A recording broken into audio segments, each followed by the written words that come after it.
The Jake Asman Show will begin shortly.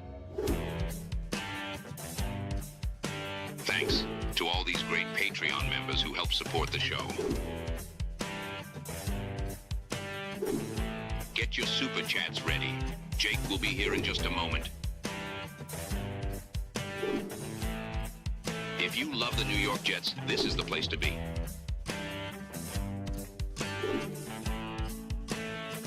And now, the Jake Asman Show. Should the New York Jets make a trade with the Arizona Cardinals for Josh Sweat? One Jets reporter says they should. We'll talk about that and much more. Knicks fans, let's go, baby. 2 wins from the finals. A lot to get into. It's the Jake Asman Show. Let's hit it and get it started. We sitting in here, we excited as hell. Now it's time to get to work. Are you a happy guy? Oh my goodness, let's go! I haven't felt joy talking about the Jets in a long time. When they announced it, I went, yeah!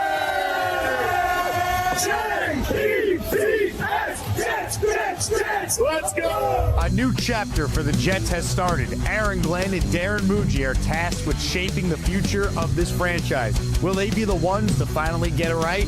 We will be here for every step of the journey on the Jake Asman Show, breaking down all the storylines, every game, and everything in between. Please subscribe and hit the like button below. Super Chats, baby. Cut the line. The Jake Asman Show starts right now.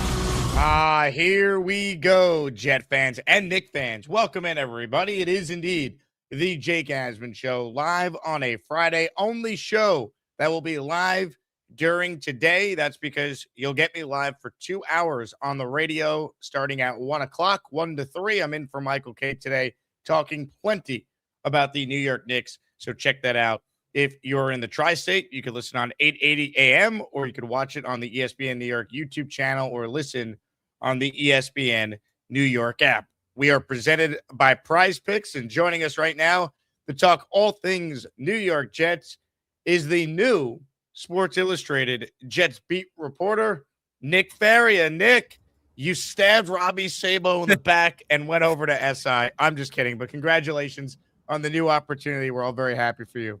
Appreciate it, guys. And listen, I can't thank Robbie and X Factor enough. Those guys are absolutely fantastic. They do unbelievable work. It really was a very hard conversation to have with my wife and with Robbie, just to try and figure out the next step forward. But it was kind of an offer and a move that couldn't have been turned down. Look, you made the move, and I'm excited that even with you changing outlets for the team you're covering, you're still going to be in Atlantic City with us at Gangrene Beach Club on July 11th. Rocking your Asmaniac Speedo and your Jalen Hurts jersey. We can't wait. Man, what a look. What a look. Listen, I wish I looked like that. I'm sure my wife wished I looked like that. I'm going to have to send her a photo of that just to show. But listen, it's going to be a lot. It's going to be a lot of fun. It's going to be exciting. Can't wait for it. Can't wait. So you started, I don't know if you're aware of this, you started some controversy in the Jet universe because people were asking me for my thoughts on your trade suggestion, and I went and looked into it, and I go, well, we're having Nick on the show, so this will be a good jumping off point. You wrote a whole article about a Josh Sweat for Will McDonald trade. Josh Sweat of the Cardinals, obviously Will McDonald going into his 4th year with the Jets. Let's break this down. Where does this come from? Why would this make sense for both parties involved? Yeah, it came from a Cardinals reporter that said he was not, Josh Sweat was not at OTAs, and he's been clearly unhappy for a number of different reasons. He signed a 4-year, I think it was $78 million contract just last year, posted probably his best overall season last year with the Cardinals, had 12 sacks, obviously a former Pro Bowl player, former Super Bowl champion in Philadelphia. But if he is unhappy, the Cardinals should move him, because he's carrying a large salary, around $23 million per year in annual value. But then you ask yourself, well, why should the Jets go after a guy like this? They're not exactly contending. They're nowhere near contention at this point. But the free agents that they have brought in, the moves the Jets have made this offseason for Minkah Fitzpatrick, for Demario Davis, for obviously drafting David Bailey second overall, this defense, I think, is going to be a lot better than people really expect. And it really comes down to Aaron Glenn as a play caller. We all understand that. But they've got the talent this year to be a lot better than last season. So then it comes down to this, right? if you look at their defensive line and you look at their edge rushers specifically, Will McDonald and David Bailey, they are not built the same way, but they both have the same weakness. Neither are elite run defenders. Will McDonald can get after the quarterback. We know that. It's something along 20 sacks in 3 seasons. David Bailey, we're really excited to see what he looks like going into his first year with the Jets. But neither of them are really known for their run defense. Now, I know they brought in Joseph Osai. They brought in Enikbare. These guys are hopefully going to be able to solve that need going forward. But what Josh Sweat is able to do is he's a more complete player than Will McDonald. He just is. His run defense grade was top 30 at the position group last season, which is like 90 players better than Will McDonald last season. He's just a bigger athlete. He's more consistent. His 12 sacks last season is better than anything we've seen from Will McDonald to this point. You can play Josh Sweat on all 3 downs. You can't really do that with Will McDonald yet. And then, of course, you look at the contracts, right? Are you willing to pay an edge rusher $23 million, who has been very consistent throughout his NFL career, or are you willing to sort of give it one last go with Will McDonald? I know they put in their 5th-year option for him, so it's 2 years of team control, but are you willing to really see if he can eventually become more than just Leonard Floyd? That's something to me I don't think the Jets want to do or should do when you already have David Bailey, who's already going to be a guy that's focusing on rushing the passer, trying to get better in run defense. The way that I see it, if you're the Jets, you want to be able to maximize this defensive core as much as possible. Are you competing for a championship? Probably not this year. Most people are going to say no. So Josh Sweat may not want to come here in the first place, but he is not the decision maker here. The Cardinals are. And if the Cardinals want to get a young pass rusher under fair salary cap ramifications for their early stage rebuild, then this trade definitely makes sense for them, and it makes sense for the Jets because it improves their run defense. It gives them a legitimate edge rusher to pair with David Bailey and just makes overall sense for this defense that needs a quality run-stuffing edge rusher who can also rush the passer. It just doesn't feel like it fits the timeline, though, given his age and the money that's owed to him. Like, I don't know if the Jets want to invest that level of salary into their defensive line at this point. Well, the other thing is this, though. We could say that, but then they acquired Minkah Fitzpatrick and gave him a 3-year long-term extension. But that's nowhere near the same amount of money as what an edge rusher who's been paid like what Sweat is owed. Like, I'm reading your story here on SI. Sweat, I mean, he just signed a 4-year, $76.4 million deal last offseason. Minkah Fitzpatrick's making, what, $11 million a year? Edge rushers, the position is more valuable. Sweat, I think, is a more valuable player compared to Will McDonald specifically. So you're paying for a more valuable player at a premium position going forward. That's where, to me, if you want to be able to have this defense kind of be the cog, this is what Aaron Glenn wants. He wants his defense to be able to set the tone. In order to do that, you got to stop the run. This team has been anemic at stopping the run for years now. Sweat's the kind of player that can play both. And, you know, I see people in the comments talking about Hassan Reddick and the issues that were brought on because of him. But Hassan Reddick's run defense was nowhere near as good as Josh Sweat. He is a complete edge rusher. And, yeah, he's 29 years old. There's a significant salary cap ramification to him, but it's $23 million in terms of a cap hit the next 2 years. The Jets' salary cap next year is $140 million. The year after that is $250 million. They're going to have to give a long-term extension eventually to Olu Fashanu. There's going to be long-term extensions just out eventually. But we don't know if Will McDonald can ever be the 3-down player that the Jets are hoping for. We know that Josh Sweat is already like that. We talk about a huge contract. This is not a huge contract. They're not paying a guy $30 million to stop the run. The $23 million per year for a Pro Bowl edge rusher is very fair. I think it makes a lot of sense, and it improves the defense going forward.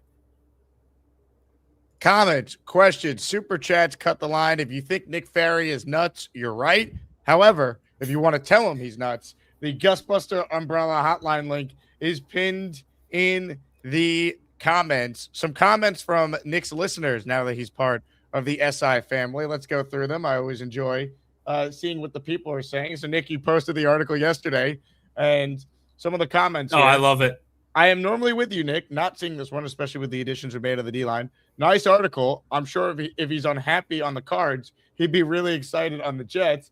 Unhappy in Arizona, but he'd be happy for playing for the Jets and Glenn. From a project to Section 8, how would that make him happy? Yeah, I'm so sure he's going to be happy on the forever rebuilding Jets. Good effing Lord, you bloggers are dumb. Are you a blogger, Nick? Absolutely not. Pete says, what a waste of an article. Nathaniel says, gross, do better. Michael says, no, never. King of Rock, that is an insane take. And Jet Yankee fan says, hell no. Nick, the people have spoken. Your thoughts? Well, I've heard now for 3-4 months about how the Will McDonald run defense is a major problem, and drafting David Bailey doesn't solve their run defense issue on the edge. Now you have a potential edge rusher that can do exactly what you need, who's been more productive than Will McDonald. And now we're worried about salary cap. Do we want this defense to get better, or do we just want to sit here and make sure that Will McDonald gets given a fourth opportunity to show what he can't do? Eventually, this is the player that he is. He's been through 3 seasons, and he's a really quality edge rusher. He can get after the quarterback really, really well. But Sweat has been more consistent. He's been more durable. He's been a quality player and a Pro Bowl player at the top of his game. He's been a primetime performer. Eventually, we have to bring in good players. You have to bring in good players when possible. So this idea of hanging on to Will McDonald for a player that's better than him, I think, is a little confusing when the biggest concern every Jets fan has had over the last 4 months has been, who's going to stop the run for us? You're not wrong. But I don't know if this deal is actually going to happen. I think one thing. Listen, we don't know if this deal is going to happen. He could very well sit there. The Cardinals could very well sit there and say, yeah, he's upset. Who gives a crap? We're gone for 2 more years. He's going to sit down and play for us and go forward from there. But it's the time of the offseason. OTAs haven't started. He's pretty much upset because OTAs have started and he's not there. So, yeah, why not exhibit what a trade could look like and why, yes, this would be an improvement over a very serious issue that the Jets have had. Look, I like the creativity, so I'm a fan of unique ideas. I just would be very surprised if this actually came to fruition. But I like your argument, and I appreciate you making it here on the show. Nick Faria now with Sports Illustrated hanging out with us here. Hit the like button, comments, questions, super chats. We'll cut the line. If we get at least 20 entries, I will raffle away 2 items during the show. To all the Knicks fans out there, this Knicks Eastern Conference Finals playoff towel and this Knicks Eastern Conference Finals playoff shirt up for grabs on our show today. So playoff towel and playoff tee, the Asmaniac raffle prizes. Only show we're doing today. So raffle, if we get enough entries, will be at the end of the show. Make sure you enter. And then tomorrow on the program, we're going to give away the following 3 sign-related items, Jet fans. Garrett Wilson sign helmet, Wayne Krebet sign end zone pylon, and a signed Breece Hall helmet. So a lot of prizes coming up over the next couple of days here on the show. Light Grenade writes in, people thinking this is a bad idea for any reason other than contract value show that they only watch the Jets because no one would question Sweat over McDonald. I don't think the Cardinals would do this, would be my thing. I think Sweat's a better player than Will McDonald. Well, I think the other piece to it with Arizona would be they are further behind on their rebuild than the Jets are. The Jets are, they've had a year of this sort of, I don't want to say tanking business, but they struggled for this year. They kind of punted away their assets. They used one of the top assets for a top edge rusher in the draft. Okay. The Cardinals aren't there yet. They just hired a new head coach. They don't have their long-term quarterback on the roster. They don't really have much to really get excited about. You know, they drafted Jeremiah Love. They have Marvin Harrison Jr. The defense, you know, the secondary is getting older. The defensive line's getting older. The offensive line wasn't as good as last season. So they're in the early stages of their own rebuild. They're probably a year from where the Jets were going back to last year. So if that's the case, they could look to shred some salary cap and take on younger players. That's kind of where the thought process is. It's not, the Cardinals are getting worse by acquiring Will McDonald, maybe even a mid-round pick for Josh Sweat. It's getting rid of the Sweat contract, taking on a younger player, and letting him see if they can develop him into that potential mold for their future rebuild as well. Ladies and gentlemen, the first Asmaniac to be a part of the raffle today is the one, the only, Cisco Lopez. How did he do it? Well, he got us rolling here with 5 gifted memberships to the community. Cisco, this is for you. Sometime I do super chat. Sometime I do gift membership. But all the time I love the Jake Asman show. They call me Cisco Lopez. Here we go. If you hear your name called, you're a channel member. Stanley Santos, Aaron Camus, David Perlmutter, Joshua Gonzalez, Rogue 5899, and Faria in a Speedo 69, all receiving a gifted membership. One of those names might not have been real. This photo, though, certainly is. Come meet Nick Faria at Gangrene Beach Club this July 11th. Tickets are on sale now. Leon says the 4-player edge total for the Jets during the 2026 season is $61.5 million between Osai and Abare, Bailey, and McDonald. What is the breakdown, in your opinion, of the Jets defensive line? Not just the edges, but how they plan to use the interior guys. Like, if Aaron Glenn's putting together his defense, what's the base defense in your opinion? And I'm sure we'll get a better idea when we start seeing these guys during OTAs, but a big part of the conversation centered around the Bailey-Reese debate was, well, can you put McDonald on the field at the same time as Bailey? I'll tell you what, Nick, Bailey better be out there a lot as a rookie. Yeah. And if it means Will McDonald's not playing as much, so be it. I use the 2nd overall pick on David Bailey. I need him to play.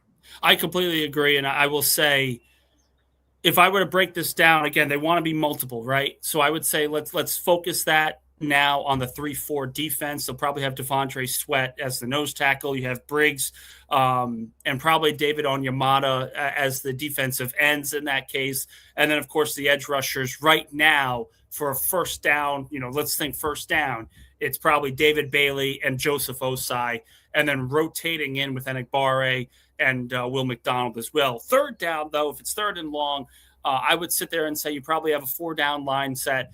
It'll probably be Briggs. It'll probably be Onyemata. Maybe throw in Harrison Phillips as well, McDonald and Bailey, and you let them go to town based on that alignment. McDonald and Bailey, and you let them go to town. You old sailor, you're rhyming. It's just the right time to do it, man. Here in Montauk for another few hours, it's a beautiful place. I'll say that. Well, I appreciate you carving out some time, not only to just join us, but again to pose in the pool with the Speedo on a Montauk.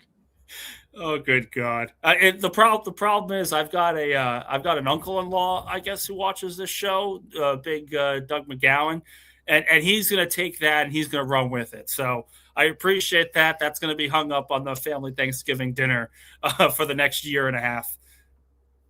Ladies and gentlemen, big thank you to Doug McGowan for watching the show. Shout out to the Faria fam. Leon says 3-4 defensive up front will be Sweat on the nose, Harrison Phillips and David Onyemata at the defensive end spot, Bailey and Osai at edge, outside linebacker, Sherwood and DeMario at inside linebacker.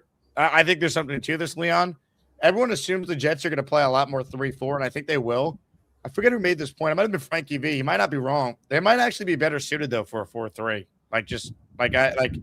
They can be very multiple, and I hope that Glenn is willing to do that if he's truly Mr. Superpowers of the play calling. Like, I don't think the Jets should box themselves in with a defensive alignment because some of their pieces you could argue fit better in a 4-3 besides Devondre Sweat, who they obviously acquired to play in the middle of a 3-4.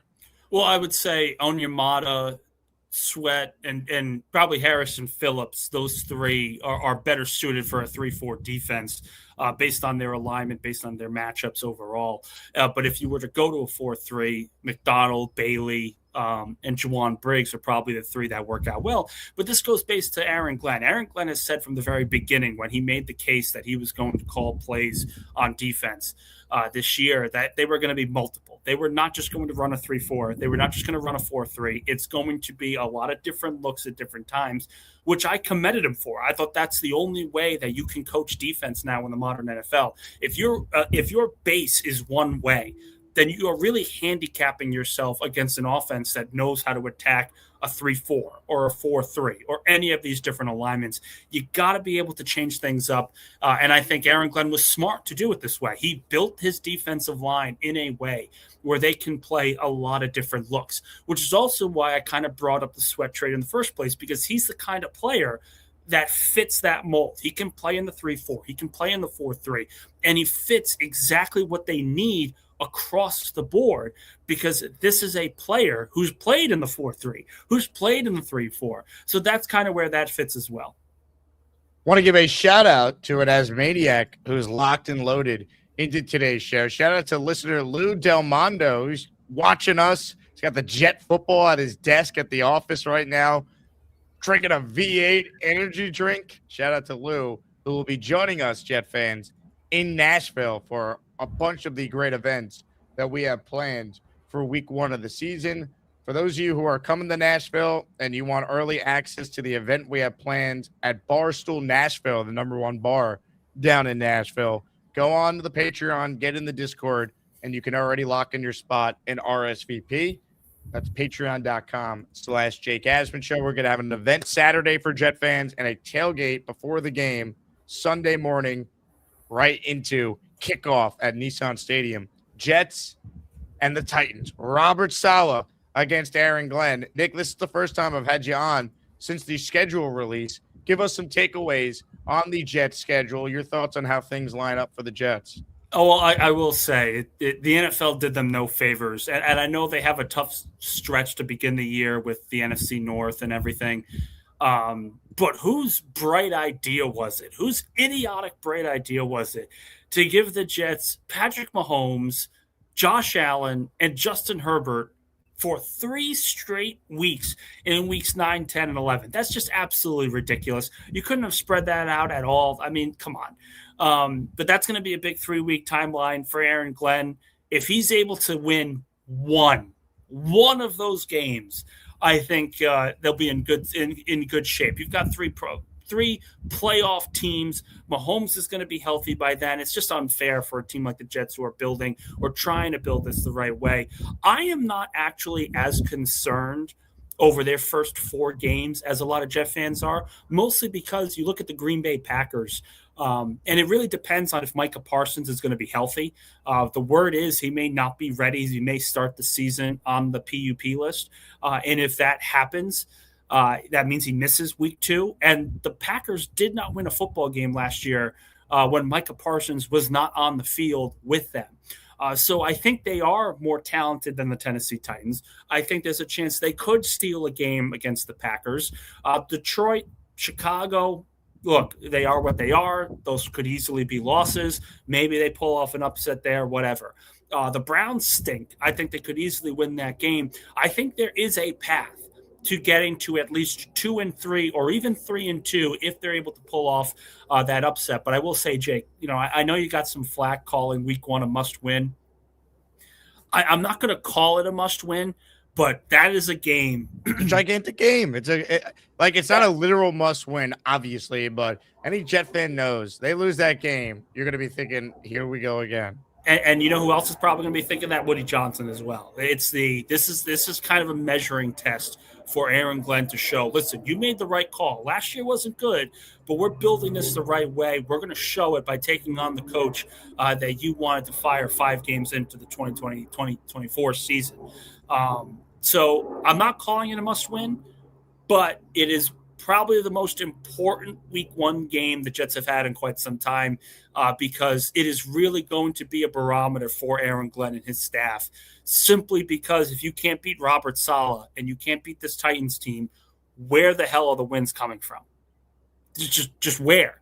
The North is difficult. The West is difficult. Maybe you beat the Browns. The Dolphins aren't going to be as good, but beating the Titans and beating Robert Saleh is the first time you could really see Jets coaches get a win and get a little bit of grace from their fan base. Because listen, they could beat Saleh and they lose the next 3 games and they're 1-3 and everyone's pissed off again. But by beating Robert Saleh, it's a little bit of grace, gives you a little bit of a cushion going into the start of the season when you do have a hard schedule. 12th hardest in the league based on last year's winning percentage.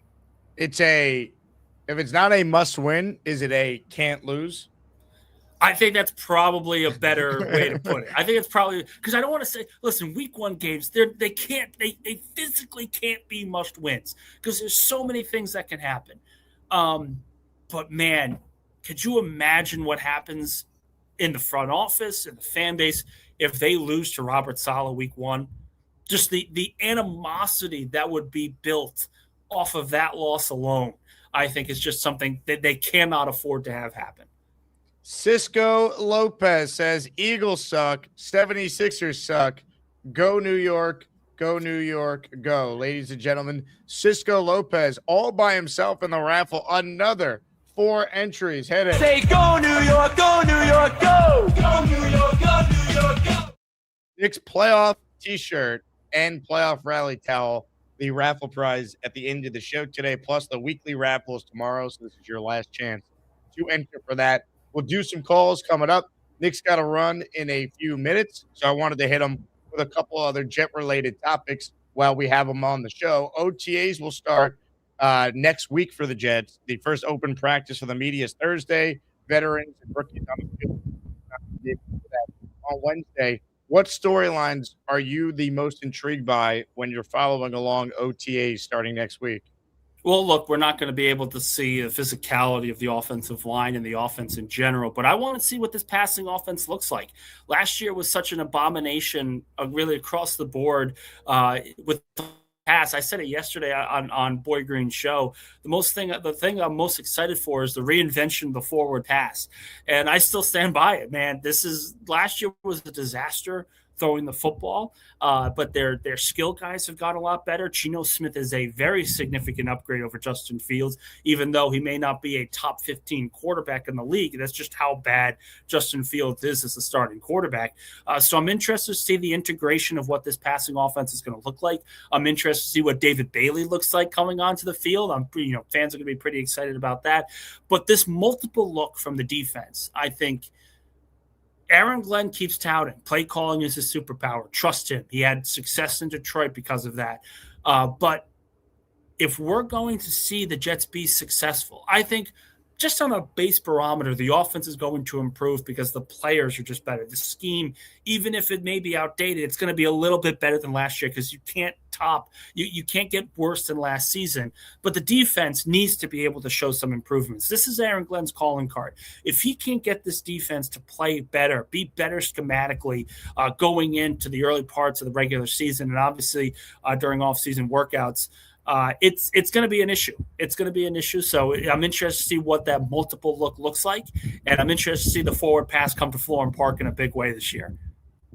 Comments, questions, super chats, cut the line. Nick Faria with us here. A couple minutes left in the show with Nick. If you're on the line, we will get to all your calls. Do plenty of calls with you this morning, and we will certainly hit on the New York Knicks. And I got plenty of thoughts after being at the game last night. Knicks 2 wins away from the finals. Imagine if the Jets were ever bringing the joy that the Knicks have brought to all the Knicks fans out there. My God.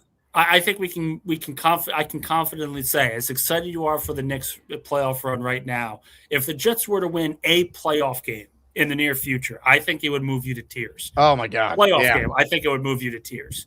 Dude, 9-8. A 9-8 season. I'll be in tears. Oh man, I really would. Nick, in terms of OTAs, there's going to be a lot of talk, of course, about some of these rookies. Which rookie are you the most excited to see up close now that they get a chance to go with the veterans at the same time? So you get a better evaluation of kind of the pecking order and where things stand. Yeah, I think the answer has to be D'Angelo Pons, right? I mean, Garrett Wilson expected to be back. You've got the young receivers with Omar Cooper and obviously Kenyon Sadiq being a tight end. But I want to see this cornerback, this 5'8" corner that everyone's talking about being so physical and playing bigger than he actually is. I want to see what that looks like on the field. I'm really interested in what one-on-ones are going to look like because he clearly, you see the tape when he was at Indiana. He brings passion, he brings fire, he brings an edge to the secondary that the Jets really have needed. I don't know where that role is going to be this year because they did bring in Nashawn Wright. They have Brandon Stevens. I think those guys are going to be the outside corners. But you put him in the slot, and I think he can do a lot of great things. And I'm really intrigued to see what that looks like in OTAs for D'Angelo Pons. How does he look like going up against Garrett Wilson, going up against his former teammate in Omar Cooper? It's going to be really exciting. I'm excited to see it. I am really excited to see it. And just looking at Geno with Frank Reich, like I understand it's OTAs and all that, but like if the Jets are going to have a season, Geno Smith and Frank Reich, that pairing, that's going to have a major say whether or not the Jets are relevant this year. They had 5 games last year where they couldn't put over 100 yards passing. And that's kind of why I say it's terrible for me to say it, but I'm very, very happy to see the forward pass being brought back to New York for this season with Geno Smith. Because listen, there's no excuse for how bad the passing offense was last year. There were players open, and this is kind of why early on I was among the contingent that felt that Tanner Engstrand deserved another year. Just give him a better quarterback, give him some better players, and see what he can do. Obviously, it didn't work out that way. They brought in a more experienced play caller, which is perfectly fine. Frank Reich has had a lot of success in the NFL. But it's got to be better than last year, man. It just has to be better than last year. 4 or 5 games under 100 yards passing. I think it was like 3 games under 60 yards passing. This can't go on. We can't be submitted through this for the next 17 games. It just can't happen again. They wrote me off. I ain't right back, though. Yeah. All right. How about this for a way to get you out of here? I'm presented by PrizePicks. Download the PrizePicks app. Put $5 in. You get $50 instantly in lineups if you use my promo code HMA. The numbers for Geno Smith, look how low they are. Oh, my God. Are you putting your entire salary at Sports Illustrated on Geno Smith eclipsing more than 2,605 passing yards and 14.5 passing touchdowns? Let me ask, if he gets hurt, does this become null and void? No, you're shit out of luck. Yeah, so I'm not giving my whole salary because injuries can happen. But listen, if he stays healthy, I think he absolutely crushes these numbers. I think he'll get to over 20 touchdown passes. He'll get over 3,000 yards like a normal, competent quarterback will do. Just in the modern NFL. The modern NFL wants passing. And the Jets kind of devolved back into the 1950s last season because they did not have a quarterback that can throw the football. So I think he would crush these numbers if he stays healthy. Nick, congratulations on joining SI. You're out in Montauk celebrating, but the weather's not great. So what do you do in Montauk when it's not very nice outside? So I will say it's really nice out today. We've had 3 days of really good weather. We were able to go to the beach a couple times. There's a couple of restaurants Brittany really liked. Watch the Knicks. We went to a bar, watched the Knicks over the last couple of days. So it's been a really helpful vacation. Britt and I have kind of gone through some very difficult stuff. This was kind of the first time we were able to sit down and sort of breathe and just be together, have some fun, and not worry about where we need to hit next. This was a very needed vacation. Good luck with your Speedo later today, all right? Jesus. Good God. Oh, good, man. All good. I appreciate it. I'll talk to you guys. Ladies and gentlemen, Nick Faria, now part of SI, live from Montauk on vacation. Nick, this is for you. Hey, congrats on the sex. All right. Comments, questions, super chats, cut the line. Ladies and gentlemen, stop whatever it is you're doing and sound the alarm. Big fella. $100 super chat. Are you kidding me? 20 raffle entries for the big fella. Let's go. Get your ass off my super chats. Some of these are gifted memberships too. Hey. The hell with it. Big fella, this is for you.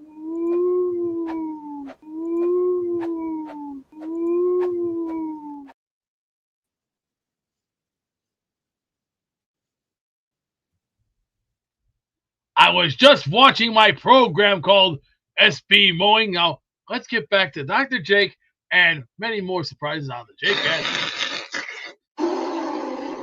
Ugh.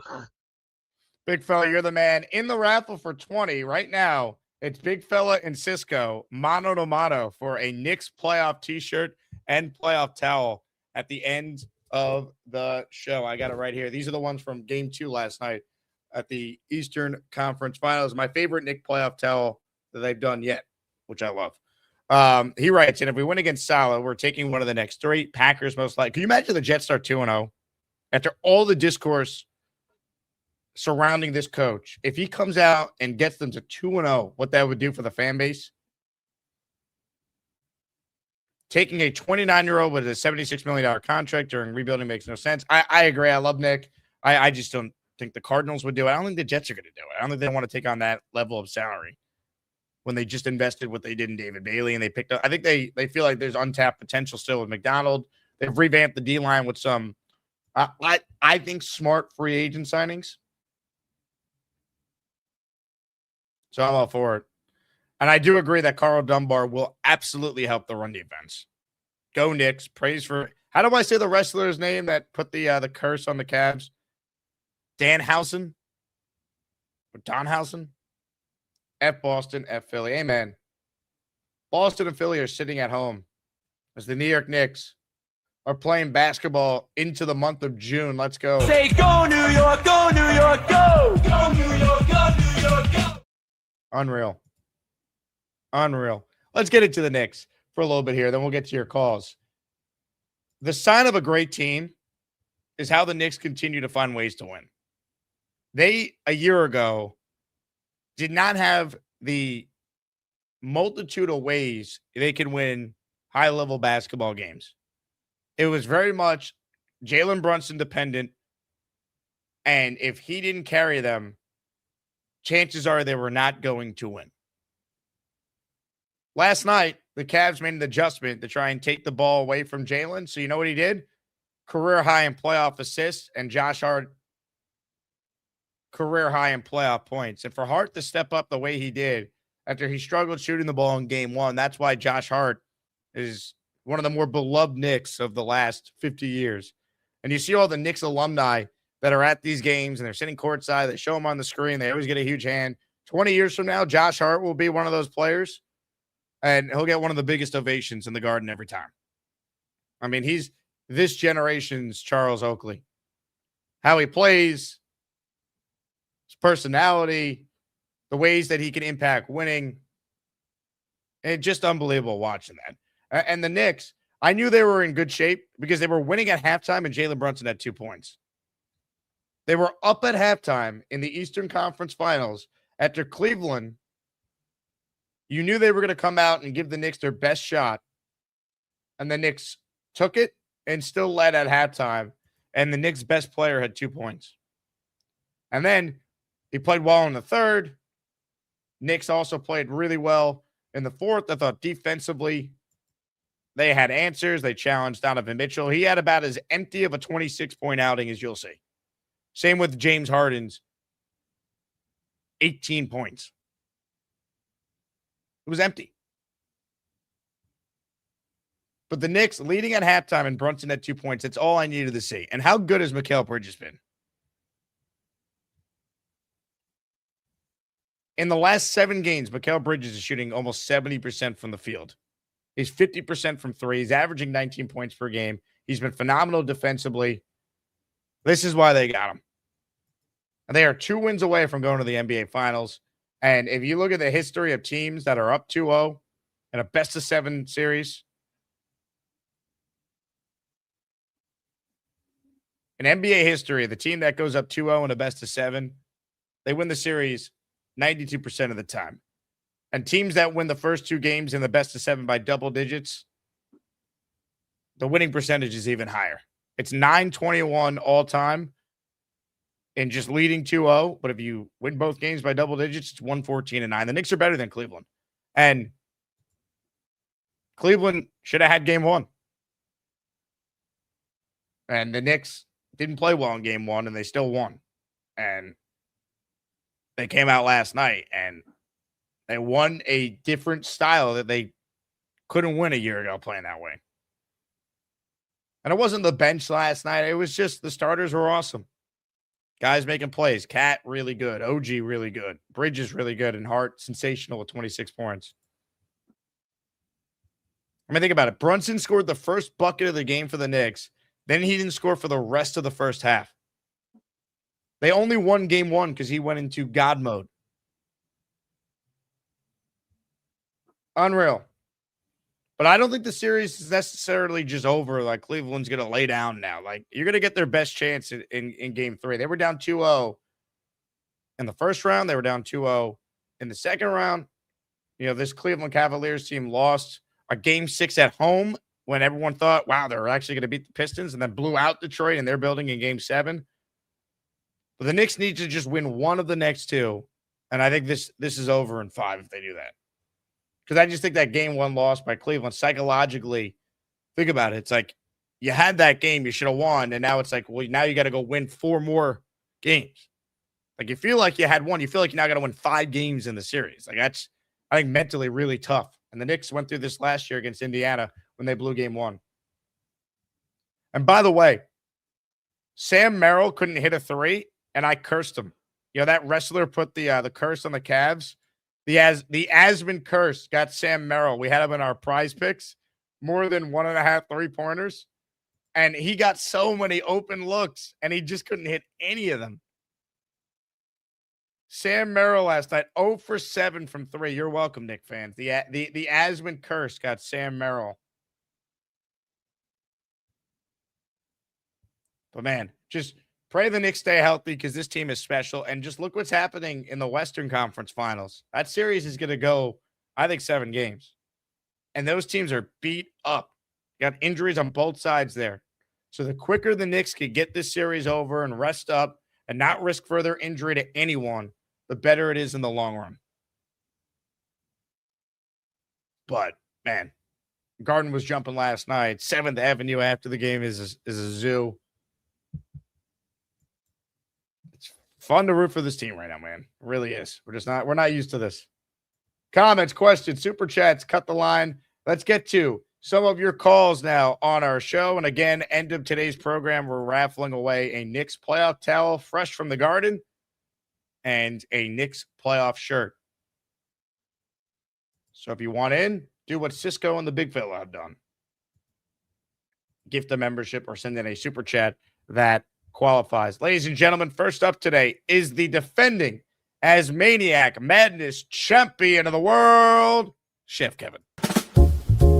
He's always cooking or coaching or flashing his green. This man is cooking or kicking as Maniac. He's at the tailgate, he's cooking, blow torches food. A diehard Jets legend, the chef they call Kevin. Chef Kevin. Yo, let's go, Knicks. Let's go. Knicks in 4, man. I've been saying that. Come on, Knicks man. in 4. Knicks in 4. Those Yo. chants were loud last night. Yo, I was saying it with Philly before we even had Philly Celtics. I was like, yo, give me Philly. I wanted them. I saw how well we did. The matchups and all that, swept them, took care of business. Now we're on to the Cavs. I told you guys we would beat the Cavs in 4. It's looking good. Obviously, game 1 was a, little nervous, but, we pulled it out, man. Old, fat-ass Harden, man. we see the game plan. Just attack him. He'll score his. He'll hit some threes and all that, but we can count on him not playing any defense. All right, Jarrett Allen, he's not a weapon. Mobley, yeah, got to contain him. But, there's just so much coming from the Knicks off the bench. Got Brunson, Hart, he stepped up, man. That male booty grabber Hart, man, he's yo, we needed him. We needed all those threes. Tough defense, man. Even though Deuce, he wasn't really, clicking like how he normally does. It's okay, man. Just defense, man. OG as well. Yo, it was just a great thing to watch, man. Jake, I know your aura, man, helped us propel the win, man. Hopefully, I know you love seeing the Knicks. Hopefully, you don't get a chance to see him in Game 5. Hopefully, we could end it in Cleveland and go on to the chip, man. Yeah, the next time I go to the Garden, I hope it's for an NBA Finals game.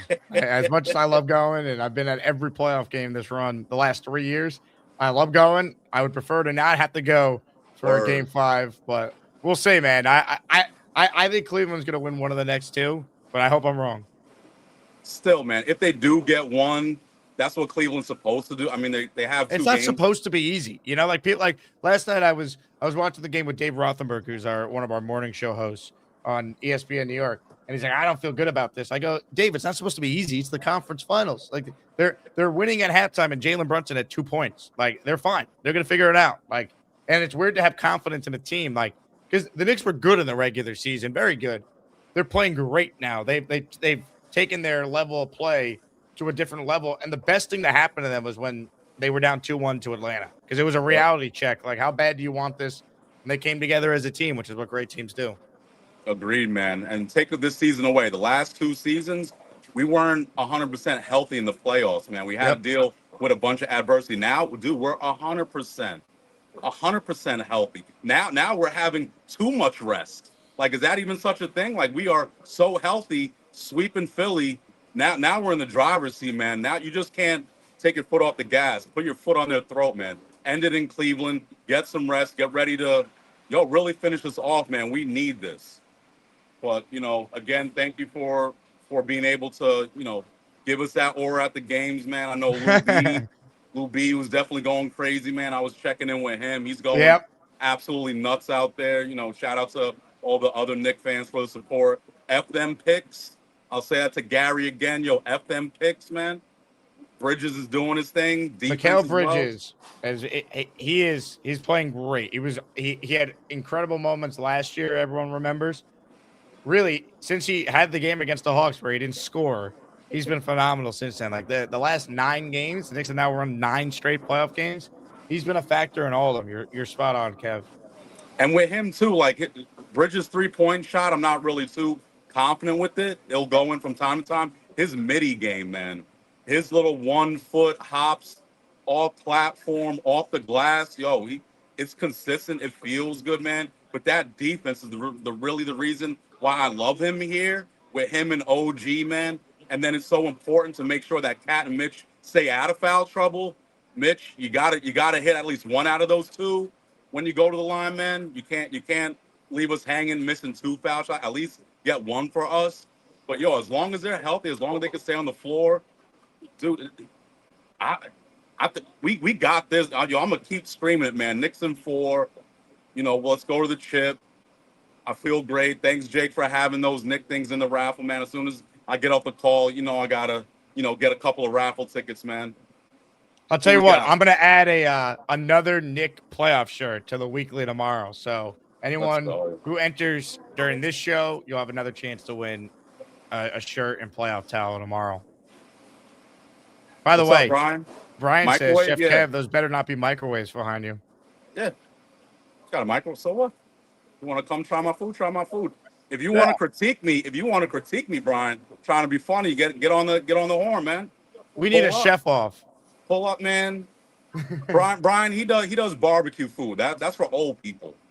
That's easy. You throw it in a smoker, you walk away. Whatever. That ain't real cooking. You want to get on the grill? You want to get sauteing? You tell me what you want to do. Brian says Brian ain't with it. Brian ain't ready for it. Come on, let's go. You want to talk about takes? I didn't even get to my Jet stuff. You want to, Nick? What do you want to do, Brian? Let's go, Chef. I'm always up for it. But Faria, man, I hope Nick didn't do my man Robbie wrong, man. I hope he put in his 2-week notice. I hope he showed up on his last day. Please believe it, because if I hear that he did our boy Robbie wrong, Faria is going to be the first one getting tossed into that pool at that beach club. I promise you that, man. I'll be the one throwing Faria in the pool. Believe that, man. What are your thoughts on him and a Speedo? I mean, that shit is ugly as hell, man. What hurts, man? Come on. That's hurting my eyes right now, man. Hey, Faria's Kev, a good dude, man, but you know, and yeah, go ahead. Do you hear that? Let's go. Ladies and gentlemen, sports fans of all ages, welcome to the event of the year, the moment you've all been waiting for. This is the Asmaniac Rumble. Yo, what up, Chef? Hey, how you I don't feeling? just do How you barbecue, feeling? kid. I don't just do barbecue. I'm a bistro. I got everything on my menu. Check my menu. What's your number one OYucobistro.com. thing on the menu? Number one thing. Hold on. I'm here, but Man, the I only respect thing you, took Chef, is and your I'm gonna internet, go man. to Yo, your get it spot. right, It's not man. too Get far it from right. me. I'm gonna Yo, try your to. internet's fried, man. You throw But your just know, Wi-Fi in the fryer. you know, I just don't do barbecue. All right. Man, I can't hear a Just damn don't thing do you're saying, barbecue, man. man. Check my resume. You can Google me, Chef Ryan Morales. All right. Yo, I'll come check you soon, though. Google what? What you do? What Have a awards you great win? day, everyone. What college you go to? Yo, where you going? I don't hear your phone farting, so I know you hear me. Can you hear me? Yo, Oh my Beast, God. yo, get this dude's internet working, man. His He's doing internet's the fried. thing where What he the hell is sounds this, like he's man? farting. Sad. Hey, let me bring out my tech guy to see if we can get Brian's situation figured out. This guy's internet's frozen like the briskets that You're he gonna have uses. to restart, son. Go get your phone, hit the reset button, and come back within 10 seconds. Do it. He can't move. He's dead. He's no longer with us, Beast. It's over. Yeah, Brian's the Iceman, just like that crappy ass Drake album, man. Brian's frozen. His food is probably all frozen too, man. Google what, Brian? Yo, come on. You're gonna try and step to me? Step right. Let's go. I got the awards, man. I had the newspapers here 2 days ago. You know, big things coming, man. Stuff in July. Yo, we got the number. You can't take the numbers. Y'all already know I got the hardware too on a lot of things. So, you know, I'm ready for it. I just want the Jets to get right, man. I'm here for it, man. Robert Saleh, Jake, yo, I'm with you, man. Yo, must win. Yo, as that Asmaniac champion, man. You know I got your back, Jake. We're gonna fight this. And on top of that, you at 6 wins. I'm still at 5, man.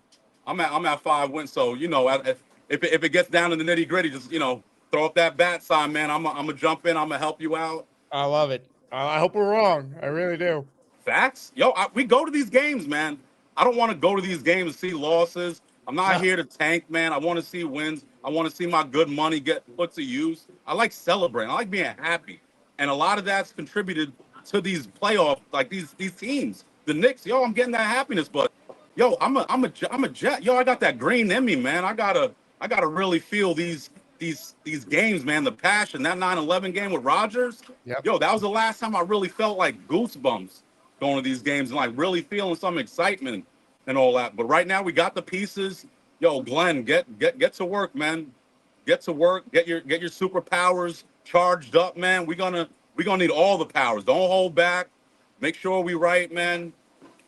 I want to see wins. That home opener for us, the Packers. We better win that. Salah, I like Salah. You know, I have a lot more good things to say about Salah than bad. But one thing that he doesn't do good, when he has a lot of time to prepare, he doesn't win. Nope. So AG, you got the time, man. Let's go to work, man. You got your tools. You got all these new pieces, man. You got your new coaches, man. You got the fans. The most important part of you got the fans behind you, man. Let's get this right, man. Ladies and gentlemen, the champ, Chef Kevin.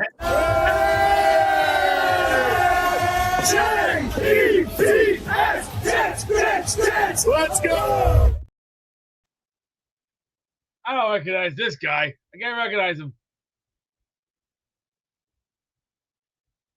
I can't hear you. Amigo, stop. Can you hear me? I don't want to talk to you. Amigo, you. Oh my God. I can't hear you. We can't hear you. You have to get your phone and Can you hear reset. me? I don't want to talk to you. Just leave a message. Just leave a message. Thank you. Bill, we couldn't hear you. I tried to get my tech guy on with you there. Restart your StreamYard. We'll bring you back on. Hey, we give some shout outs here? Seth Martinez in the Asmaniac raffle for the Knicks playoff towel and the New York Knicks playoff t-shirt. 5 gifted memberships from Seth. Let's go. No, thank you. Jets. Let's go. We're going to get to more of your calls before we wrap this one up. Shorter show than normal today. 1, there's not a whole lot going on because OTAs don't start till next week. And 2, I am on the radio today for 2 hours, so I got to get ready for that. 1 to 3, 8:80 a.m., ESPN New York app or on the ESPN New York YouTube channel. Let's get all the Asmaniacs to take over the YouTube chat. Talking plenty of Knicks. We'll mix in some Yankees and Mets talk as well. Big series for the Yankees this weekend. They have not played well the last 2 games. They won the first 2 against Toronto, lost the last 2, so they split. Still 9 games over 500. But the problem is the Rays just don't lose. Now, they'll cool off eventually, but the American League is not very good. There's only a few teams that are above 500. The issue is one of those teams is in the Yankees division, the Rays. We're 4.5 games in front of the Yankees, including 6 in the loss column.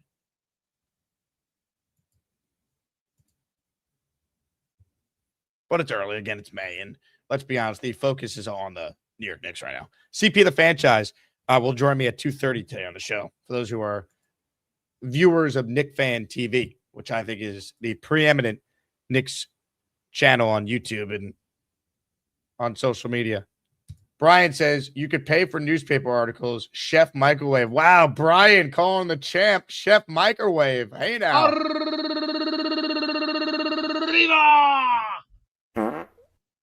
Brian says Chef's Googling me as we speak. We're going to have an Asmaniac chef off this summer, clearly. Let's get to more of your calls. Let's see if we can hear Bill this time. Bill, you there?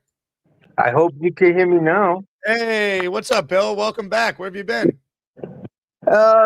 Just busy with other things right now. Well, it's good to see you again. Yeah, and go Knicks, man. They've been amazing. Go New York. Go New York. They've been great. I mean, it's not supposed to look like how it's looked like for the Knicks the last 9 games. 9 playoff wins in a row. Nuts.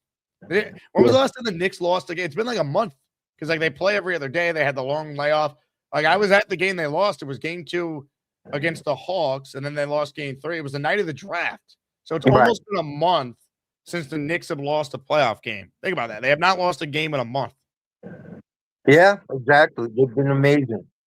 One of the things that I've noticed is that they've been wearing down the opposition in each game. I don't know what's going on, but I'm getting some crazy feedback. Yeah.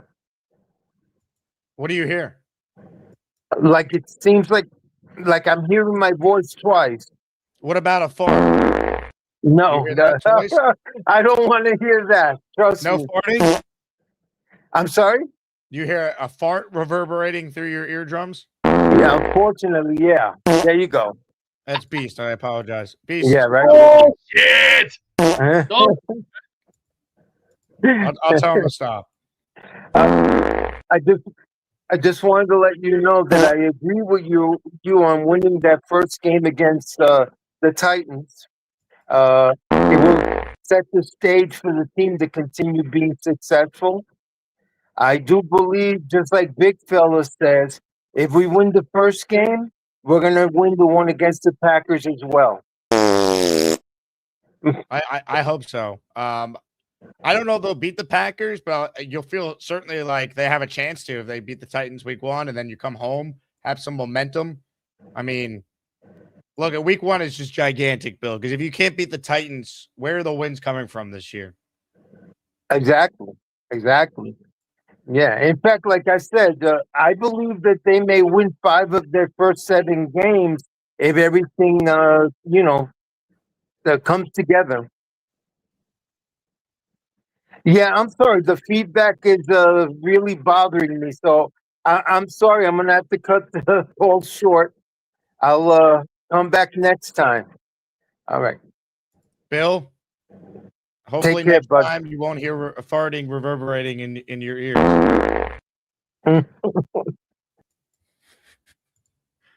Thank you, Bill. Good to see you. Hope you're doing well. All right, last chance to get in here. Let's see. We mentioned Gangrene Beach Club. We did PrizePicks. Let me plug the Patreon one more time because I'm gonna have some info on the Nashville tailgate that I will drop this weekend. Patreon.com/Jake Asman Show for those of you who are planning a trip. Jake West says, last chance. It's 10:30. We started the show early, Jake West. I have work today. I'm on the radio at 1. You could call the radio show, though. Let's get some Asmaniacs on the line. If I recognize your name on hold, we'll bump you to the top. Jordan is up next on the program. Hello, Jordan. What's up, Jake? How are you, man? Where have you been? I'm good. I've been working a lot. I got a different job now, so that's why I'm not calling in as much. Hey, congratulations. Thank you. Thank you. It's been 4 months I've been there now, but the reason why I called in is because I seen your show and Nick Faria was talking about trading Will McDonald. And how do you agree with that idea or no? Well, I mean, if it was just like a 1-for-1 trade, I think Josh Sweat is better than Will McDonald. I just don't think the Cardinals would do it. And I don't know if the Jets would necessarily want to inherit that contract. If Josh Sweat's unhappy in Arizona, he's going to be thrilled to come play for the Jets. Like, I don't know. It kind of feels like one of those, like, it's May. There's not a whole lot going on. Yeah. Let's come up with a trade that's not going to end up happening. Exactly. And that's why I don't understand why people just keep coming up with these trade scenarios. Because it's May and there's not a whole lot happening. And yeah, that's true. People still have jobs to cover the team if they want to get their paychecks. Yeah, that's a good point. But, at least make the trade, at least something to actually grip onto, because to me that trade's just unrealistic, and not only that, Will McDonald is still, extending. He's not descending. He needs to work on things. He needs to show improvement in the run game and stuff like that. But we know one thing for sure. He could get sacks. He could get after the passer. But that's why they brought in those other guys and DeMario Davis and, brought in Minka to come down and fill the box and stop the run to help these guys out with their weaknesses. You know what I mean? So it's just like, I just don't, and the whole thing about trading Braylon Allen and Isaiah Davis, like, well, who would be the backup then? It's just like, I don't understand why we just want to have a good draft and then just trade all of our players away. That we're trying to build a team, we're trying to win games, and these guys just aren't going to be traded right now. They still need to prove everything that we've been working for, that they've been working for. Yeah, I don't think they're going to trade any of their running backs. I mean, they didn't draft one. They really don't have anyone, I think, in free agency that you're going to add at this point. I think their running back room, they feel pretty good about. They know they got Braylon coming back. They obviously extended Priest, which I thought was the right move. And I like Isaiah Davis as a scat back. I think he's perfect in the role he is now slotted to be in. Me too. I think this team has a lot of potential. And, you were talking about the Tavondre Sweat the other day. I think he's going to be a big force on this team this year, more than people realize, because that I think that if he could really hone in on his weight and lock in, I think he could be better than Quinnen Williams. I don't know about that. I mean, Quinnen Williams was the 3rd pick in the draft. He's first team All-Pro player. Tavondre Sweat's talented. He was a high 2nd-round pick. But if your expectations is he's going to play like Quinnen, I think you're setting yourself up to be pretty disappointed. I'm saying it may not be this year, but, within the next 2 years, I think that guy could be pretty good. You know, he stops I to agree, run, but and he stops to run really well, and he could get after the passer sometimes. So if he works on that, right. But Jordan, Quinton Williams is a multi-time Pro Bowler, a first-team All-Pro. Like he signed a contract that at the time made him the highest paid, or second highest paid behind Aaron Donald. Interior defensive lineman. Yeah, they're different type of players. You can't tell me that you expect I Sweat don't to be think he Quinton. is better, but you know, he has If potential to Devondre get up Sweat is there. Sione Puha, that's a win for the Jets. Agreed. Or Sean Ellis. Or like Sheldon Richardson, right? As a Oh, okay. Yeah, that's a someone good like one. that. Yeah, that's all I had to say. Just don't trade anybody right now. Let's see what happens, and you know, just keep working, put our head down, be quiet, and go out there and win football games, man. That's all that matters right now. Are you a basketball fan? I am. Well, at least you have the Knicks, right? Yeah, exactly. I think like the Knicks are gonna eventually lose, but it's about how they respond. You know what I mean? You just got to keep coming in and locking in because we know the Cavs can't play no defense. So, and their best player Donovan Mitchell just stands around too much. Yeah, I mean, I just think the Knicks are better. Like They are team, but the Knicks are the Knicks have tapped something that great teams could tap into, the ability for everyone to step up when you need to. Like they lose OG for the road games in Philly, and here's Mikal Bridges raising his game. Here's Landry Shamet off the bench. Deuce McBride stepping into the starting lineup and burying threes and killing them. Like when they needed Brunson to be Jalen Brunson and take over the game, he did it in game one. Oh, they're going to now put extra attention on Brunson in game two and shift the defense. Well, here's Josh Hart, who people were questioning after he shot poorly in the first game, burying 5 3-pointers after missing the first 3 and finishing with 20. Like it's just they got it going on right now, man. You hope they stay healthy, and if they could just win one of the next 2 in Cleveland, I think they close them out and win the series in 5. I totally agree with that. I think they're definitely going to win one of the next 2 in Cleveland. And I also think that OG Anunoby still isn't 100% right now. You know, I still think he's still kind of working through whatever happened to him. But I think he is really the X factor for the Knicks because he could do it all. He can do a lot, man. He really can. And that's all I have. A good call, Jordan. Hopefully, he keeps getting more and more comfortable. OG, I thought, played really well last night. I think you gain more of an appreciation of what he brings when you watch him in person. And you just see how his length affects defenses and how he can really guard all 5 different positions. I thought Bridges' defense has been phenomenal, too, on Donovan Mitchell. Donovan Mitchell had about as empty of a 26-point performance as you'll see.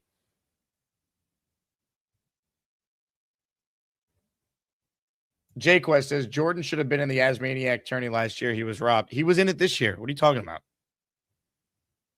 He played Amanda Madison in the first round. And people were complaining.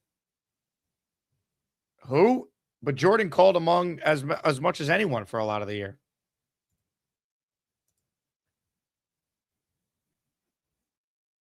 Bill, who just called in earlier. Sorry about earlier, Jake. I somehow had StreamYard for your show on twice, so I was getting crazy feedback on my end. That's all right, Bill. Sometimes Beast just lets you win. Right, Beast? Correct. And I'm playing a game of match right now. Correct. Thank you. Roy is on the line. He's next. Hey, Roy. What's going on, Jake? How you doing, brother? What's up, Roy? Oh, not much, man. I just wanted to call. I've been watching your show for a couple of years now, and I literally come here just for the positivity, brother, because I am like one of the most pessimistic fans ever, and I've been that way. Hold on a second. You come to my show for the positive? Have you seen people say I'm too negative? Yes, they don't know me. That's why they think you're too negative, man. I've been doing it a little bit longer. I mean, I used to get called a homer by people, and it's funny. Now I'm the negative guy because I have no faith in Aaron Glenn, but it's like I want to be positive. Anyone who's watched my show longer than a year knows that I'm very positive, or try to be when I can.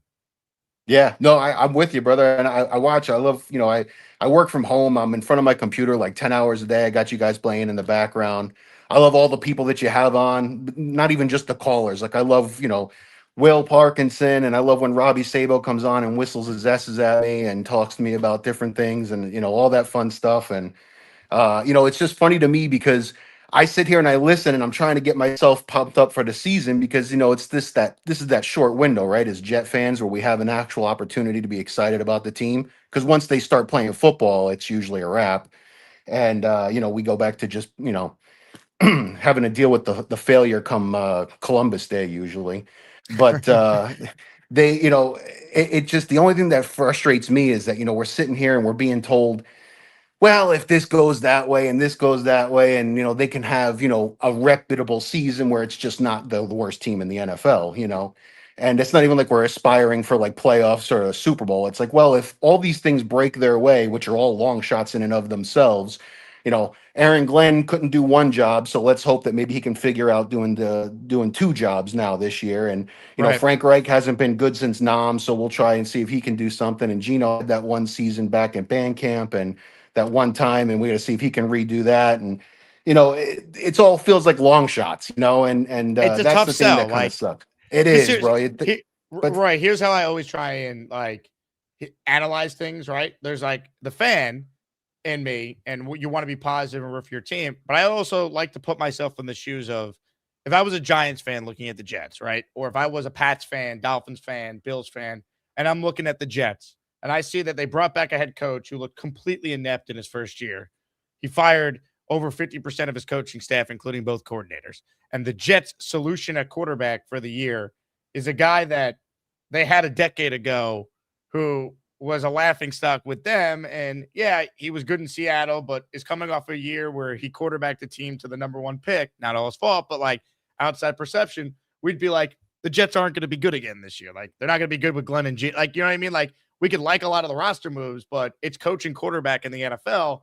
And if you're putting yourself in the shoes of like the Pats or the Bills or the Dolphins, you're not afraid of the Jets. You're not expecting them to be any good. That's just kind of how it goes until you prove yourself. Yeah, they're lose. When all you do is lose, you're a loser until you prove otherwise. And that's why I laugh when everybody talks about, well, you can't really call week one a must win or a can't lose.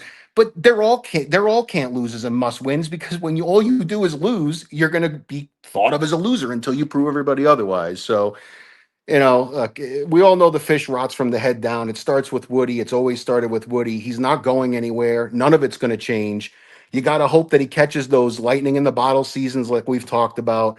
And you got to hope that he gets out of his own way when he does catch those seasons because it's never lasted longer than a couple of years, whether it was Rex and Sanchez or Herm Edwards and Chad Pennington or Parcells and Testaverde. I mean, those seasons were quick, 1-2 years, and then all of a sudden, they can't get out of their own way. They're blowing it up. They're bringing in new people, and it just goes to pot after that.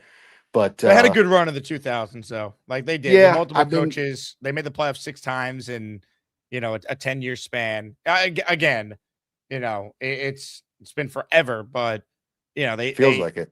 They feels like a long had time. playoff wins with Chad, right? When Chad was healthy, Yep. They made the playoffs 3 times with Herm, and once with I was at the of game. course. I was at the last home playoff game against the Colts, and it was a blast, man. We had a great time, I know. You wish you just go again. Like now I'm 45. I'm like, man, am I going to live to see the next one? I mean, I'm not like Woody was Benigno at the game status last over night, here, by the way. Woody What's was that? at the Nick game. Woody Johnson was at the Nick game last night. Oh, that's good for him. He didn't curse him, which I was worried about. Steve Cohen, last time he went to a Nick game, the Knicks lost. Yeah, yeah. Well, that's the other banes of my existence. I'm a Mets fan and a Rangers fan. So Dolan, I see Dolan very differently than the way than he's been with the Knicks because I get you guys are getting the Jekyll and we're getting the Hyde now, where it's been the other way for years with Dolan, where he was focused on the Knicks and ruining them, and the Rangers were kind of left on their own, and they were perennial playoff team, and then all of a sudden the Knicks got good and he started focusing on us, Tom Wilson, Ragdoll's Artemi Panarin, and the next thing you know, JD and Gorton are out the door, and we're sinking ship every year since. So, but they turned it around after that, and then now Jury is to me made a lot of poor moves. Yeah, I don't know what he's doing, brother. But Dolan's showing patience with him, which is interesting. Yeah, exactly. The one time you want a guy to not show patience, and all of a sudden he's got the patience of a saint. So, It is what it is, bro. Yeah, man. I'm hoping that we're not just the Jets media. They have the uncanny ability. Everybody that works there is fantastic because they got the hardest job in sports media. They gotta piss on your face and tell you it's raining every year, and they find a way to do it. You're right, Roy. There's no tougher job in sports than whoever runs social media for the Jets and whoever does ticket sales for the Jets. Yeah. I mean, the fans, it's funny because I'm sitting here watching your show. I'm like, wow, imagine that. There's a bunch of Jet fans, and the only thing that they really have to be excited about is going to Atlantic City to see a bunch of other dudes in bikinis and Speedos. And that's like the selling factor for the end of the year. But yeah, look at him. There he goes. Faria.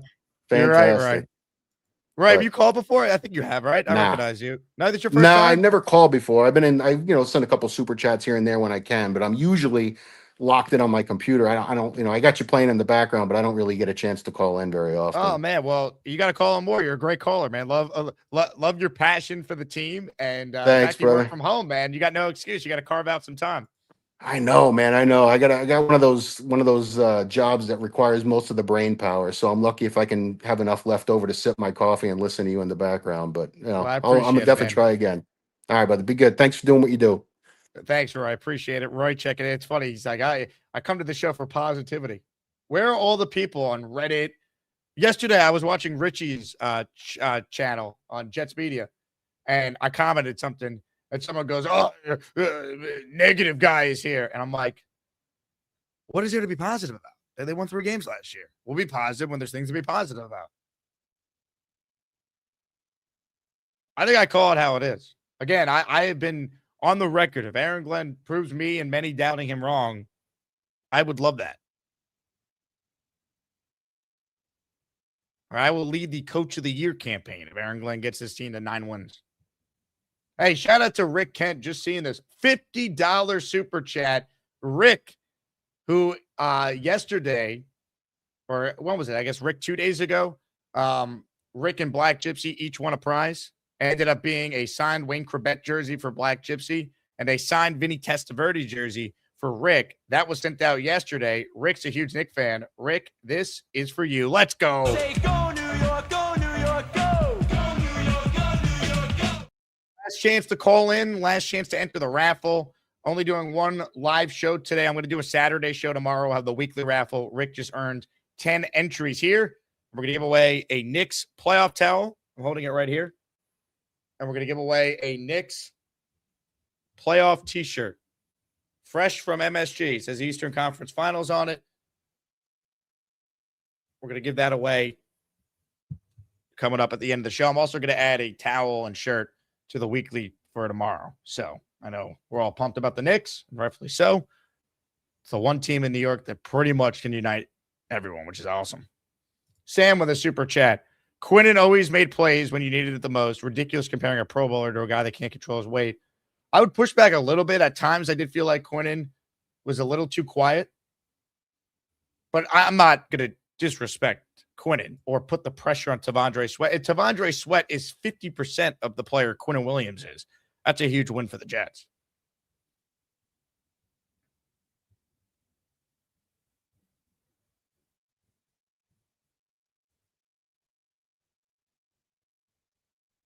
Cisco says Jake gets killed on the Boy Green show. I know.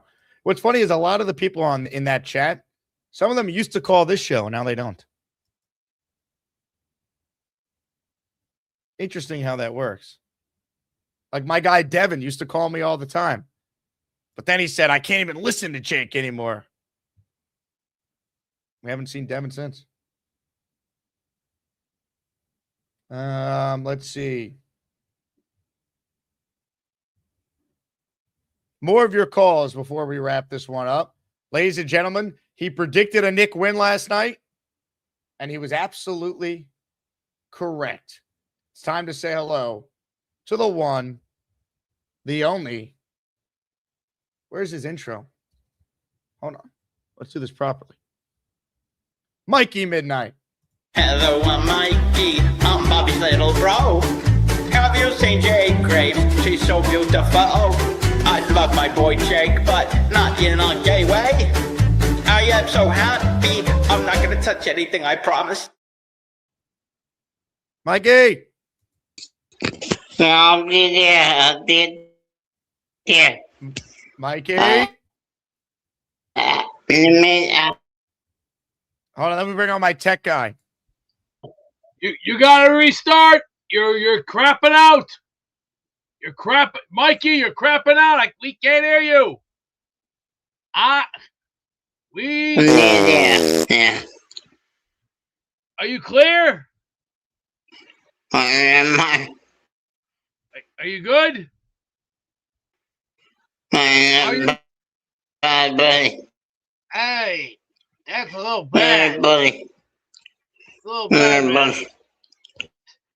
Oh, where's it? Where's your connection at? Mommy. You gotta restart, man. That's bad. Mommy. That's bad. A little bad.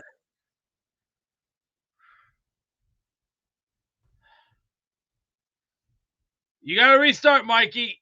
Mikey, you gotta restart.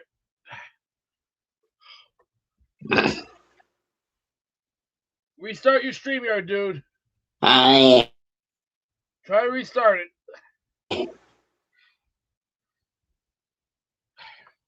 Can you try and restart your StreamYard, dude?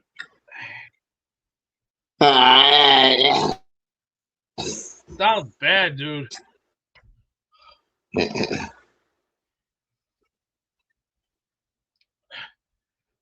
Can someone please get a commercial going?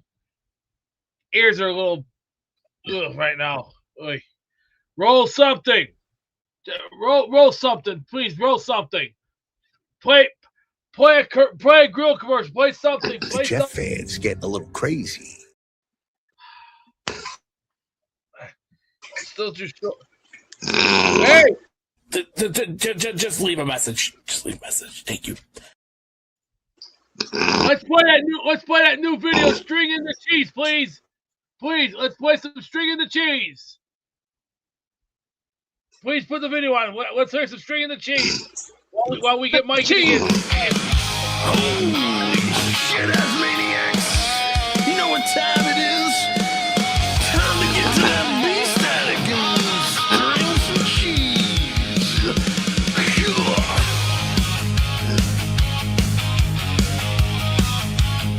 Oh, yeah. Come on. The Jets win the offseason. That's got me stringing the cheese. The Knicks come back, breaks records. That's got me stringing the cheese. The Yankees crush the Red Sox. That's got me stringing the cheese. When Cisco send gift memberships, that's got me stringing the cheese. Oh, stringing the cheese make me happy. My stringing the cheese might look messy, but cleanup is a pleasure after a damn good string in the cheese. Oh, yeah. Oh.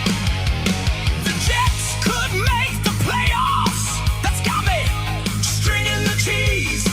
The Knicks might be finals champions. That's got me stringing the cheese. Oh, the Yankees chasing 28. That's got me stringing the cheese. When Mimosa sends a super chat, that's got me stringing the cheese. Oh, stringing the cheese make me happy. My stringing the cheese might look messy, but cleanup is a pleasure after a damn good stringing the cheese. Ladies and gentlemen, I'm stringing the cheese. That was one of the greatest in-show performances we have ever seen. Beast, that was absolutely tremendous. Well done. That's how we string the cheese around here. Unbelievable. All right, last chance to get in on the raffle. Show's coming to an end. Counting raffle names. I'm on the radio at 1 o'clock today, so we'll have 2 more hours of content. You just got to go to the ESPN New York YouTube channel. Plus, for those of you who missed yesterday's show, or haven't seen it yet, you have a brand new episode of the Jets Collective to check out on the on the Jets Collective YouTube channel. So check that out. I thought it was a really fun episode yesterday with Rich and BT. Both guys, by the way, will be appearing at Gangrene Beach Club. So that's going to be a lot of fun. Jet Life Angel in the raffle for one. Thank you, Jet Life. The Jet fans getting a little crazy. That is correct. Mikey, call back if you're still out there listening. Sounded like he was either constipated, choking, or something. So I hope Mikey's okay. Bobby Midnight, if you're out there, please check in on your bro. Gator says, when Beast is good, he's great. It reminds me of the famous Mike Francesa line. When Joe DiMaggio is Joe DiMaggio, he's Joe DiMaggio.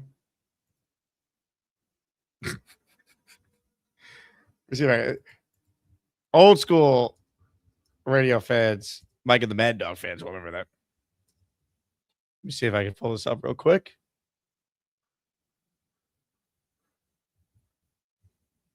Joe DiMaggio is Joe DiMaggio.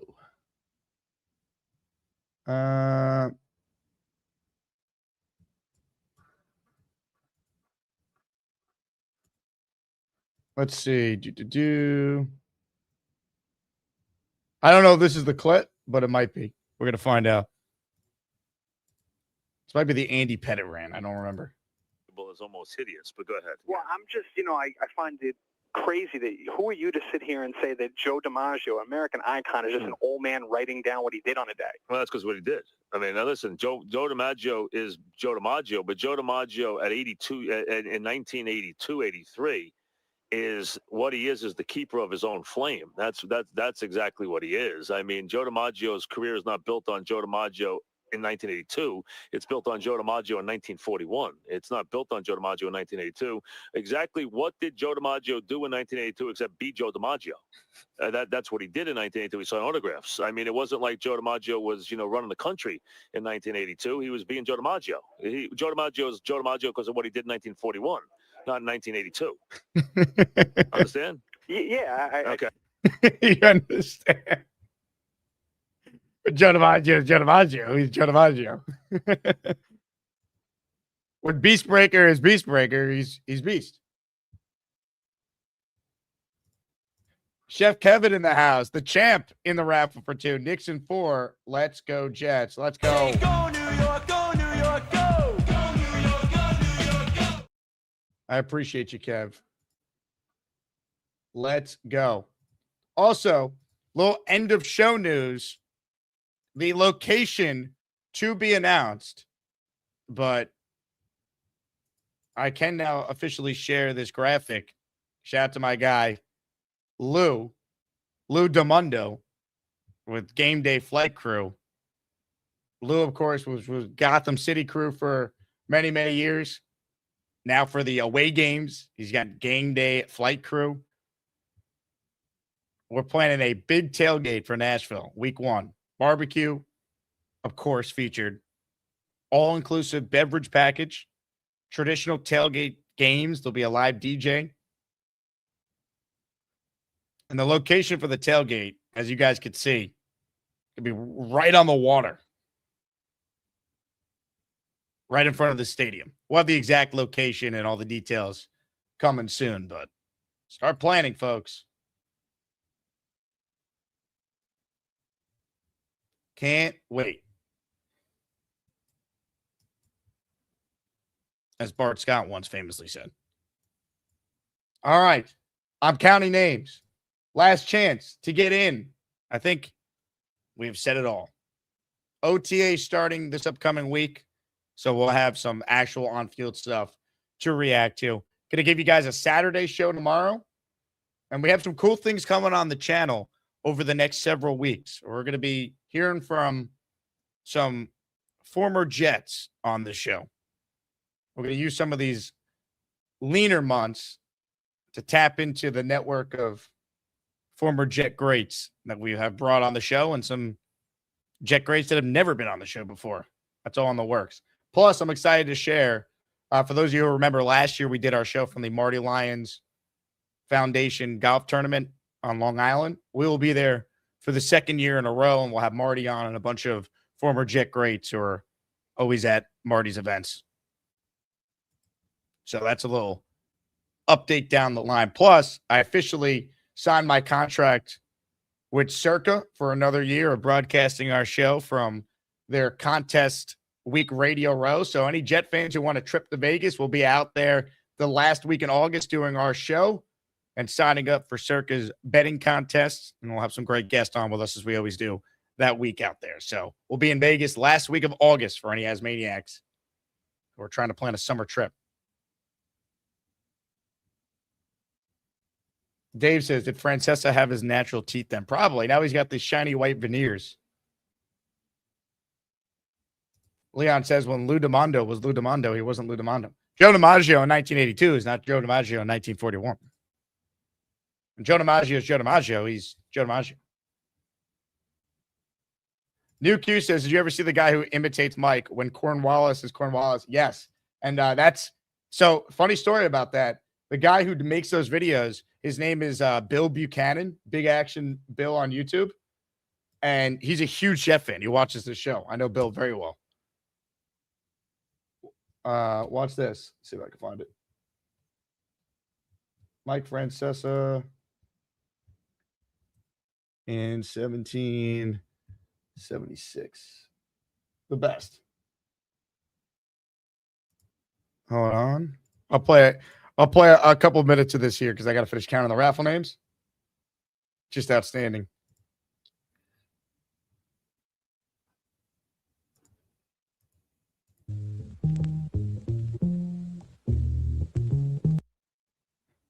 Radio ad or this is not the clip. Mike's on. Here it is. 12 years ago, right? Mike's on. He's ready to go on the Fan. New York Sports Radio. Mike's on. Mike's on. Well, let's be honest. The Rebels probably have no chance to win, but if the Rebels have any chance of winning this war, they better trust Benedict Arnold. Because when Benedict Arnold is Benedict Arnold, he's Cornwallis. And when Cornwallis is Cornwallis, he's Alexander the Great. Okay? So if you're going to trust anybody in this war, on the rebel side, Benedict Arnold's your guy. Back after this. All right, we're back.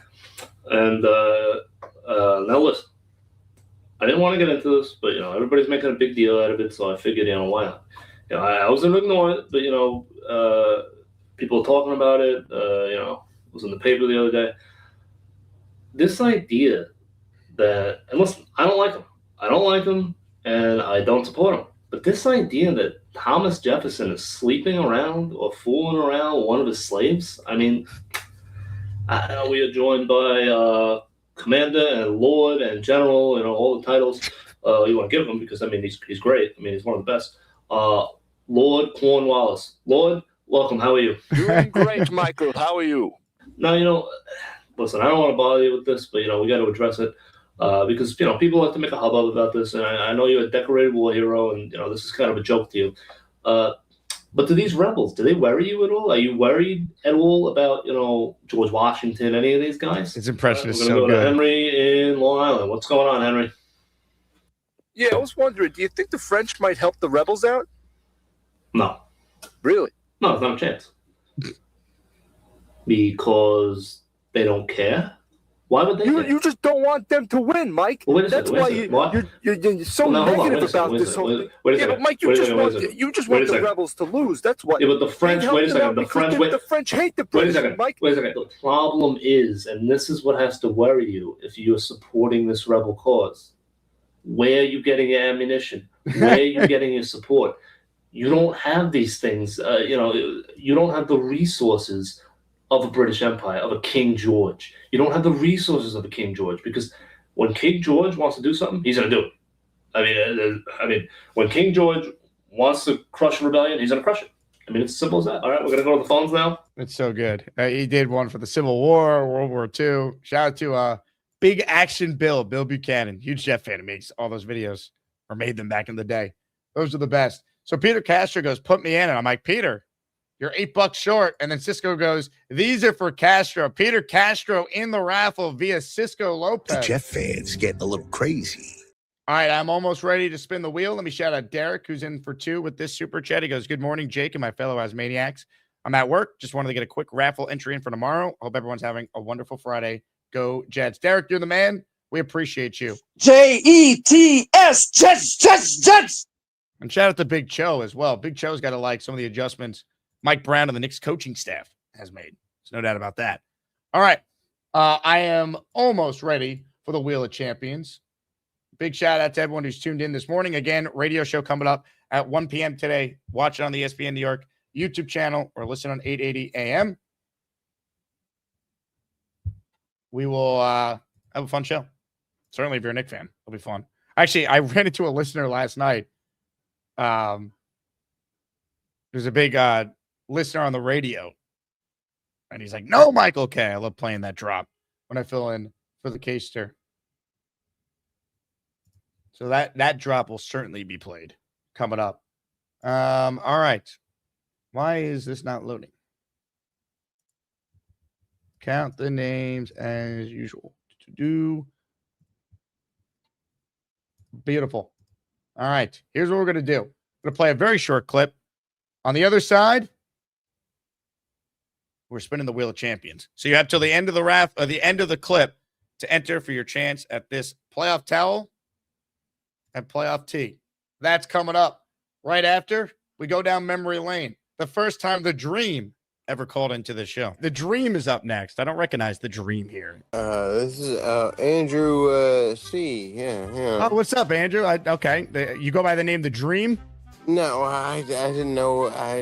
Somebody told me to type something in, and here I am. I'm very nervous. My first call. Yeah. Don't be nervous. Can I also tell you something? I want to be part of the Asmaniac. You're doing a great job, man. I could see you being a regular on this program.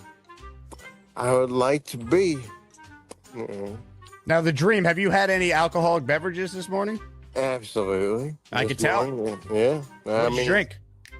A Sailor Jerry rum. Really? What time did you start opening that bottle? I drink heavily on the weekends, but during the week, my job, I can't drink during the week. So the weekend has started for you, I take it. Call me Andrew. That's my name. Not the Dream. I just changed it for you. Really? Yeah. Oh, wow. You're so good like that. You're Andrew C, not The Dream now. Yeah, I have a dog. A pit bull. He's part of the team, too. He has a Jet jersey. That's awesome. Found What's your dog's name? Happy. Happy? I didn't name him. I got him from the pound, I was like, I live in Jacksonville, Florida right now. I'm an Asmaniac, man. Well, Andrew, I'll tell you what. This was an all-time great first call. You called in. Called back. He found a squirrel. Is your dog going after the squirrel? Yeah, Andrew C. Yeah. All right, so, yes. Yeah, I'm a big fan. I love, and oh my God, yeah, my first call. I hope to call further, yeah. Please call further. Ladies and gentlemen, if Andrew C. becomes a regular, welcome to the tournament next March. Oh, he became a regular, all right. Shout out to The Dream. It's a Friday, so it's usually when we hear from The Dream. All right, names have been counted. Now we must bring on the master of raffle ceremony to send us to the Wheel of Champions. Hey,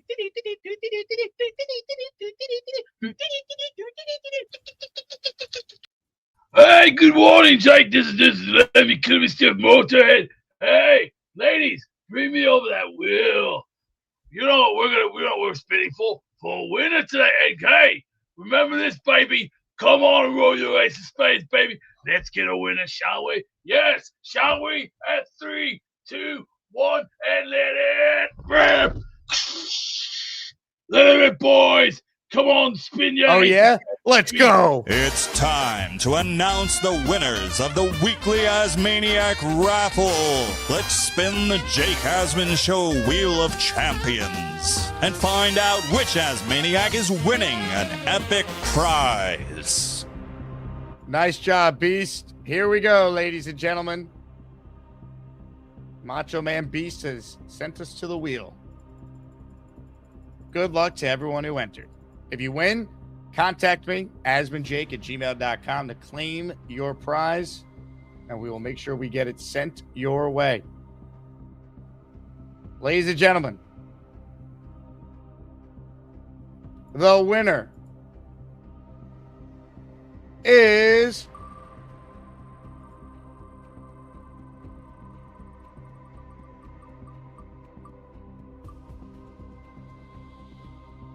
Cisco Lopez. Cisco on quite the roll, ladies and gentlemen. He's the winner of this morning's raffle. Hit it. Sometime I do super chat. Sometime I do give membership. But all the time I love the Jake Asman Show. They call me Cisco Lopez. Cisco, congratulations. You're today's winner. That's the show. Back at it in less than 2 hours. Join me on ESPN New York from 1 to 3 today, 8:80 a.m. ESPN New York YouTube channel or the ESPN New York app. You guys are the best. Thanks for being here. I will talk to you guys on the radio.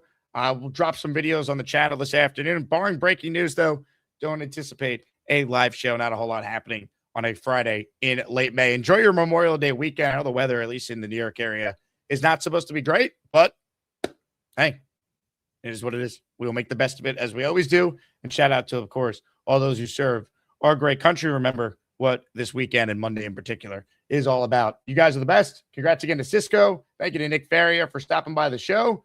JETS, Jets. And more importantly, let's go Knicks. Talk to you guys on ESPN in less than 2 hours. See everybody. Let's go. I just had chicken. Chicken.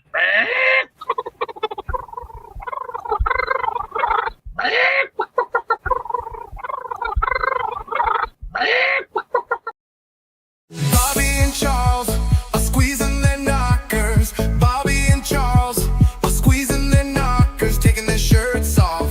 Taking their shirts off. Taking their shirts off. Taking their shirts off. Bobby and Charles are damn sexy. Damn sexy. Let's party. Let's party. Let's party. Let's Bobby and Charles are hot and sweaty. Hot and sweaty. Let's party. Let's party. Let's party. Hey, here's the deal. Just got no chance unless you click on that like button. And you got to make sure you subscribe to the Jake Asman Show. You don't, you can get the f*** out. Now let's go, Asmaniacs. We're built for this shit.